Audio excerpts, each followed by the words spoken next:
আজ থেকে প্রায় বহু বছর আগে আমার দয়ার আল্লাহ রাব্বুল আলামিন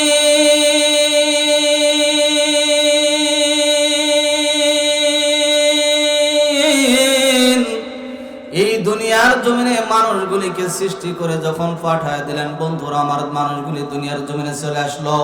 এই মানুষগুলি দুনিয়ার জমিনে চলে আসার পর নিজের বাপ দাদার ধর্ম লাত মানাত উজ্জা প্রজাতি সরস্বতী মহাদেব কালী রঙ্গি টঙ্গি, কেউ বাবার রঙ্গ, কেউ বাবার সঙ্গ, কেউ বাবার গাছের পূজা, কেউ বাবার মাছের পূজা, কেউ বাবার চন্দ্রের পূজা, কেউ বাবার সূর্যের পূজা, কেউ বাবার পাহাড়ের পূজা, কেউ বাবার আগুনের পূজা, কেউ বাবার মানুষ হয়ে মানুষের পূজা করা শুরু করে দিল।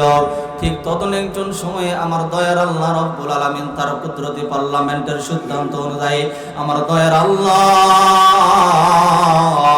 দুনিয়ার জমিনে দুইটা রহমত, দুইটা বরকত নাজিল করে দিলেন। বলেন মারহাবা। আমার দয়ার আল্লাহ রাব্বুল আলামিন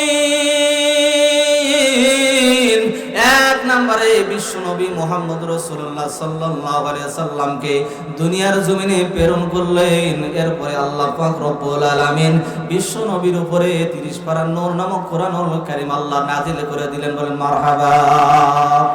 আমার দয়ার আল্লাহ রাব্বুল আলামিন ডাক দিয়ে বললেন, নবী গো,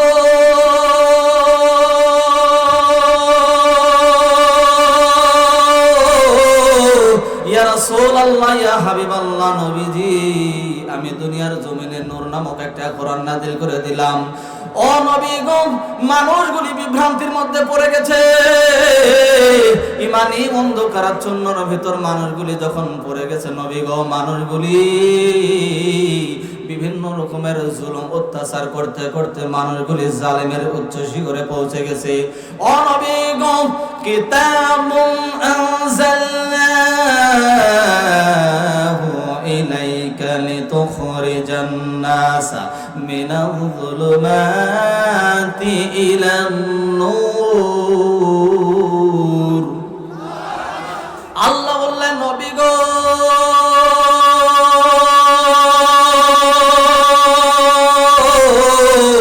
আমি আল্লাহ পাক রব্বুল আলামিন আপনার উপরে জিকির নামক একটা কোরআন নাযিল করে দিলাম। নবী গো, ও নবীজি,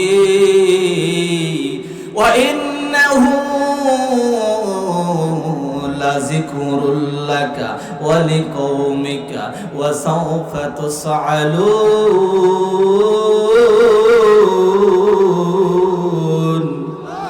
আল্লাহ বললেন, নবীজি, জিকির নামক একটা কোরআন নাযিল করে দিলাম আপনার জন্য, ওয়ালি কওমিকা, আপনার কওমের জন্য।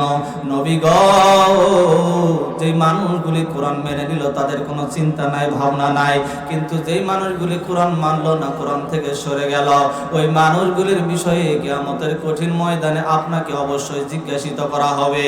ও নবী গো, যারা কোরআন মানলো না এদের বিষয়ে আপনাকে কোনো কথাই আমি বলবো না, কিন্তু যেই মানুষগুলি কোরআনের পথে চলার জন্য অঙ্গীকারবদ্ধ হলো, ওই মানুষগুলির বিষয়ে অবশ্যই কিয়ামতের কঠিন ময়দানে আল্লাহ রাব্বুল আলামিন জিজ্ঞাসিত করবেন। কথা কোন ঠিক কিনা?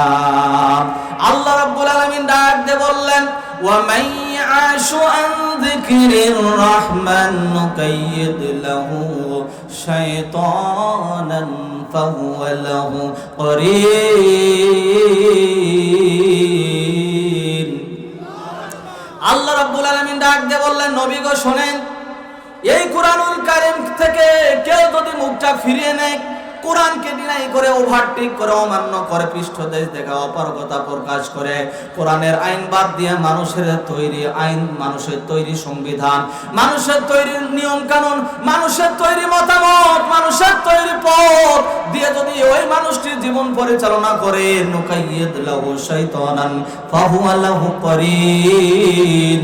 ওই সমস্ত মানুষদের অভিভাবক আমি আল্লাহ নিজে থাকি না, ওই সমস্ত মানুষের অভিভাবক আমি আল্লাহ নিজ দায়িত্ব নিয়া শয়তানকে বানায় দেই। বলুন না নাউযুবিল্লাহ। ও বন্ধুরা আমার, যদি কোনো মানুষের অভিভাবক আল্লাহ থাকে না, ওই মানুষের অভিভাবক যদি শয়তান হয়ে যায়, বলেন তো দেখি ওই মানুষ কি আর ইসলামের দিকে থাকতে পারবে?